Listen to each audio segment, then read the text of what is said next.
Well, let me open up this video with a rather unusual question. What is your opinion of female circumcision, often called in our literature today as female genitalia mutilation?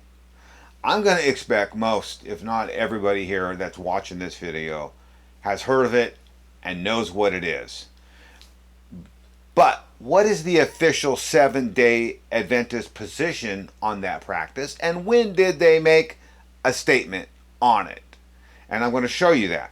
Stick with me to the end because there is a hard link between that medieval, largely Muslim practice and Adventism. You want to see the link? Stay with me here.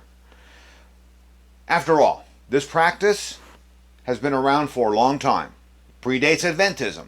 It comes from the time of Muhammad.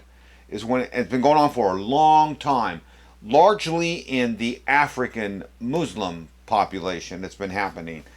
Well, after all, Adventists have been in Africa on missions for well over 100 years. Now, I'm going to go over an article, and I want you to, well, first of all, look at it right here. Adventist Today, Why Adventists Have Ignored Female Genitalia Mutilation. This article here is just asking Seventh-day Adventists, and there's a really good reason magazines like Adventist Today, not official magazines, exist. And that's where Adventists can speak frankly and question their religion. And that's what's going on here. We have this Adventist author asking that question in this article. Hey Adventists, why have you been ignoring this practice in Africa? And what she does is in this article, and this article is so sad, she goes over a real historical event, a real Adventist African missionary in this article. And we start here in the early 1900s. Look with me here. That's the first paragraph of the article. October 24th, 1906. Hulda Stumpf. I'll just read another little bit behind the red line. She's a 40-year-old stenography teacher, Indiana College. She wrote to an organization, an African missionary organization, non-denominational, not Seventh-day Adventist, but just non-denominational, and said, hey, I want to come over. She said, look, hey, I'm not a rough and tough looking person, but my health's pretty good. I want to do it. And they accepted her, and you can see in the red lines at the end, she sailed from New York the next year after 1906. And in December, she arrived at her station in Kenya. But not quite a year before she arrived, the Seventh-day Adventist Church, they had formed their Kenyan missionary there under the Northern European Division. So Adventists already on site, 1906, 1907. The article then goes on to tell us, look what happens. 25 years later from her arrival, she's dead. Her body's found near her home, and it says, damaged by cuts, some characteristic of the tribal practice of genitalia mutilation. I can tell you from having researched this, that was later not proven to be true. Then it goes on to say her case was sensationalized in, of course, Africa, Britain, and in newspapers, and I found dozens of newspaper quotes about this. So I'm just going to show you this one right here from Rome, New York. So here it is, January 6, 1930. We have a few paragraphs, and I was able to find a picture of her, and there's the murdered Seventh-day Adventist missionary in Africa. The article goes on in another paragraph and says this, that Miss Stumpf, along with other missionaries, they took a strong stand against this mutilation practice that was going on in Africa, and they tried their best to eliminate it among their converts. Then it says, when she was murdered, she had been in mission service over 25 years. She, as well as others in this mission field, had witnessed this activity. Then it says, at the time, the Seventh-day Adventist Church, they had so she's not alone. There were 8 full-time missionaries, mission workers on the books. There were 11 churches, Seventh-day Adventist churches, and they had 2,000 attendees with schools and hospitals serving many thousands more. And the church work was energetic and growing rapidly. Adventist workers were witness to these abuses with women. They knew what was going on, as well as any other missionary who was there. It was a very wide practice. Then the article goes on to state this, but like many other tribally rooted practices, female genitalia mutilation found no condemnation in the Seventh-day Adventist Church. Look at the first part of the sentence, but like many other rooted tribal practices, like women running around topless, and other works of voodoo and all these other kinds of, well, not voodoo, but all the occultic amulets and all that. Adventists just were silent on all this. The article goes on to say that her murder and its probable causes certainly must have been discussed somewhere in the General Conference in Tahoma Park, but what this author found was there was nothing. I found no periodicals, no notes, no recorded minutes, no nothing. It's like this didn't even happen. This is my favorite quote of the article, this paragraph. Soon, given the nature of disagreement among denominations, Methodists and Presbyterians adamantly opposed genitalia mutilation. But Adventists and Catholics, they were silent on it and permitted it to continue. Next group of underlined text. The churches opposed the practice. They excommunicated, now churches, that's the Methodists and Presbyterians, that's not the Adventists and Catholics who let it go. But those that opposed this practice, they excommunicated those who had maintained this ritual, and in doing so, they lost a large percentage of their members. Apparently, the Adventists didn't do the same thing. Their converts may have been mutilated and mutilating. They may have been practicing this merciless treatment of women generally, but hey, they were still Sabbath keepers. Oh man, this lady in this article, she's hitting on all cylinders here. The article continues. 70 years after her murder, the Seventh-day Adventist Church finally published a statement against 70 years. She was murdered in 1930. So in the year 2000, this statement shows up on the Adventist Family Ministry page, Statement of Consensus Concerning Female Genitalia Mutilation. You scroll down to the bottom and you can see that this was posted April 4th in the year 2000. Now, when I was doing my research on this, and this Adventist missionary in particular, I remembered the brand new Seventh-day Adventist online encyclopedia. And so I was really curious to see what I could find about her and this event in the online encyclopedia. So I entered her name in the encyclopedia, and this is what I found. Nothing. She doesn't even get mentioned in the Seventh-day Adventist encyclopedia. And I thought, you've got to be kidding me. This is one of your missionaries who, this was in all the papers. I'm telling you, when I looked at all the newspaper accounts of this, was everywhere across the United States and all over Europe. And she doesn't even get a write-up in the Seventh-day Adventist online encyclopedia. I don't know if her family's alive today, but boy, that's something that I think should get their attention. So the Seventh-day Adventists knew of this practice, and they just stayed silent. Like the Catholics, they refused to excommunicate their members, like the Presbyterians and Methodists were doing. So the Seventh-day Adventists and the Catholics closed their eyes to this, let it happen, and they kept their members. Now, remember, yeah, they kept them, and they're mutilating their women, but boy, they're keeping the Sabbath, aren't they? What a disgusting practice. Now, this practice of female genitalia mutilation, and look with me here at this graphic, this is largely an African Muslim practice. You can see here right across the large swath of Africa, even though there are a couple nations on or near the Arabian Peninsula like Iraq and Yemen where this practice is still occurring today. Now, there's dispute in Islam on this practice. This practice is not mentioned explicitly in the Quran. But Muslims, you know this is true, even though you hate it when I say this. All your Muslim beliefs and practices are not found solely in the Quran. They are found in the Quran and the Hadith. Let me just give you one example, Mr. Muslim, or for those of you Christians that might want to use this in apologetic-wise. Muslims are required to pray 5 times a day. Those 5 required prayer times are not found in the Quran. They are found in the Hadith of Sahih al-Bukhari. That's where they're found. They're not found in the Quran. But a Muslim has to practice this. It's part of their religion, and it's not in the Quran. It's in the Hadith. These things called traditions, and I'm going to show you a Hadith. Now, Islam has 4, within Sunni Islam, has 4 schools of Islamic, they call it sacred Islamic law. We have the Hanafi, the Maliki, the Shafi, and the Hanbali schools of Islamic law. I'm going to show you here. Here's a law book, an Islamic law book of the Shafi Islamic law group. And let's look inside this one here, and let's see what it says about circumcision. So here's the book. There's the copyright. You can see it's modern times. I mean, at least it's in the 1990s. And what do they say? Circumcision is obligatory for both men and women. Remember, this is a Shafi law book. And by the way, in this Shafi law book, they tell me in the preface, most laws in Islam, they really aren't all that different in all 4 schools of Islamic law. But they go ahead and cite 2 other schools of Islamic law here regarding circumcision. And they say this: the Hanabals hold that circumcision of the women is not obligatory, but sunnah.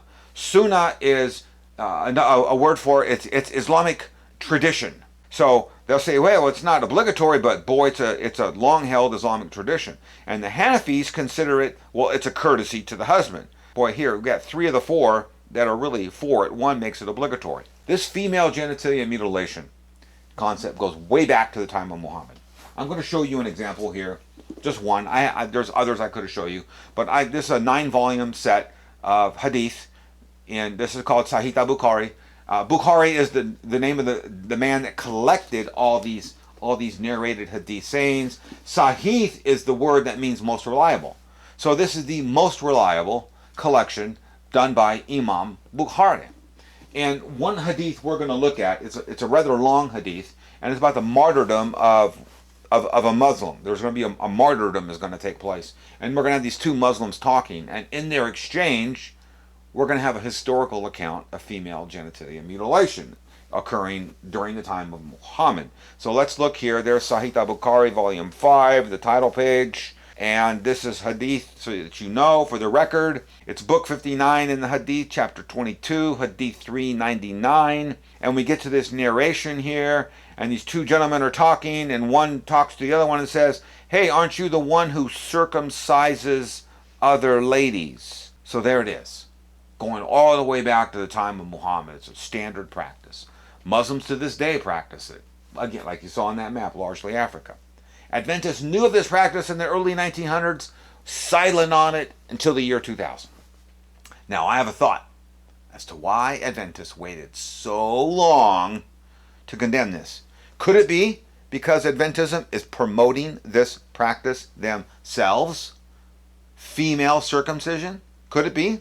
I was reading an article many months ago, and this person cited this book called On Becoming a Woman by Shryock, MD, and cited it and says, hey, in this book, this guy advocates female genitalia mutilation or female circumcision. I thought, no. And the author in the article didn't give me the page number. I thought, all right, I'll get the book. I have to read it and find it. And well, I got the book. Here it is. First edition, 1951. And yeah, it's in there. Here's a copy of that book that I just showed you, 1951, On Becoming a Woman. Boy, the advice he's going to give. I wanted to find, well, who is this guy? So I went again to the Adventist Online Encyclopedia. I found an entry for him. Can't find one for a dead Seventh-day Adventist missionary. Disgusting, Adventism. But I found one on this guy. Look at it here. Shryock. He's what? A physician, medical educator, medical school administrator. 41 years at Loma Linda Health. Isn't that interesting? Now, I am going to take you through the pages of this book right here where he advocates this and some of the crazy advice he gives. His advice starts here on page 33, personal problems. We're going to turn the page to page 34. Look what he says. The Creator has seen fit to arrange the organs of a woman in such a way that the clitoris and vagina are very sensitive. But there are teenage girls who, impelled by an unwholesome curiosity or by the example of unscrupulous girlfriends, have fallen into the habit of manipulating the sensitive tissue as a means of excitement. This habit is spoken of as masturbation. And then he goes on in the next page to say, masturbation does all these horrible things. Your nervous energy is going to consume your vital force. I got to do a video on stupid vital force sometime too. And then he goes, he talks, here's all the bad things that happen to you. But then we turn the page and we get to this paragraph. And we're going to read this entire paragraph. Follow along with me here carefully. There is an anatomical factor. Now, I don't know what this anatomical factor is. He doesn't explain it. It's only in his head. There is an anatomical factor that sometimes causes irritation about the clitoris and thus encourages a manipulation of the delicate reproductive organs. Although such cases are not very common, evidence of irritation of these tissues is sufficient reason for a young woman to consult an Adventist physician. Oftentimes, the remedy of this situation consists of a minor surgical operation spoken of as circumcision. This operation is not hazardous and is much to be preferred to allowing the condition or irritation or masturbation that he's so worried about to continue. Perhaps this is just one of the reasons the Seventh-day Adventist Church didn't condemn this practice until the year 2000, because in this 1951 book, this doctor is advocating it. Wow, this evil procedure is being advocated for in a book published by the Review and Herald Publishing House, who in a fairly recent magazine said the Review and Herald Publishing House is God's publishing house. Well, that makes God the author of Female Genital Mutilation, because it's in the Review and Herald book. And this is done by a doctor who worked at Loma Linda for 41 years. Here's what I came to understand also about this doctor. There was a Shryock building on the Loma Linda campus. I only found out later, after I shot my video, I'll talk about here in a second, on campus, that the building was named after his father, not him. But when I got this book and I saw that paragraph, and then I learned that there was a building there, I said, that's it. I'm going to Loma Linda. I want to be on the campus, and I want to read that paragraph that we just read, where he's advocating female genitalia mutilation. I want to read it on the campus in front of the building that bears his name. A sort of in-your-face move, let me say. And, well, I did just that. And you're going to see that here in a second. Let me just share with you a couple pictures. Look right here. Here's the stairs leading up to the Shryock Hall, and I stood right really at the base of these stairs and did a film. If you look up to the stairs, you walk up, and to the right is a plaque, and there's my book. I said, I want a picture of my book next to the plaque of the hall. We go up to the doors of the building, and they're locked. You had to have a badge to get in. But people inside, the lady that was running the hall, saw us, opened the door, and let us in. And we told her, hey, we're visitors here, and we want to look around and see things. I'm from out of town, and I am from out of town. And so I said, hey, let us in. And she let us in, and then I took a picture of this inside, Dr. Alfred Q. Shryock and all of that. So I wanted to read this here, this evil, disgusting paragraph on Loma Linda campus in front of the hall that bears this guy's name. Here it is here. I am standing here in front of the Shryock building. Now, this isn't the Herald Shryock building, but we're assuming it's some relative, and we'll find out after this video is done. I'm standing here because I want to read this book, On Becoming a Woman, printed in 1951, which on these pages 33 through 36, this author is absolutely fearful of young women who are, well, masturbating. And his cure for that is this. Let me read it to you here. There is an anatomical factor that sometimes causes irritation about the clitoris and thus encourages a manipulation of the delicate reproductive organs. Although such cases are not very common, evidence of irritation of these tissues is sufficient reason for a young woman to consult a Christian physician. Oftentimes the remedy of this situation consists of a minor surgical operation known as circumcision. This doctor here is advocating female circumcision, just like a certain sect of the Muslims, a most horrible surgical procedure. I have asked Loma Linda School of Medicine if they still support this doctor and his book, and you will see in the video, nothing. They went dark on it. Thank you.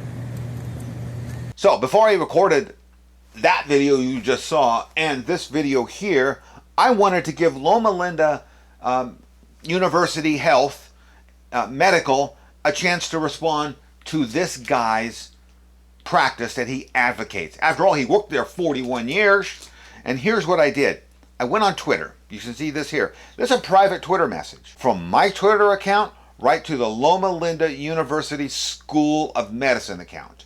And I'm just going to read this message to you here once because it's the same message I post hereafter. Does the Loma Linda University School of Medicine stand by Harold Shryock, MD, who advocated female circumcision as a medical procedure to prevent masturbation? This medical procedure is recommended in his book On Becoming a Woman, page 36, published 1951, Revere and Herald Publishing, etc. Then I wanted to know this. Approximately how many female circumcision procedures did Dr. Shryock perform? Does the Alfred Q. Shryock Museum of Embryology detail Dr. Shryock's advocacy for female circumcision?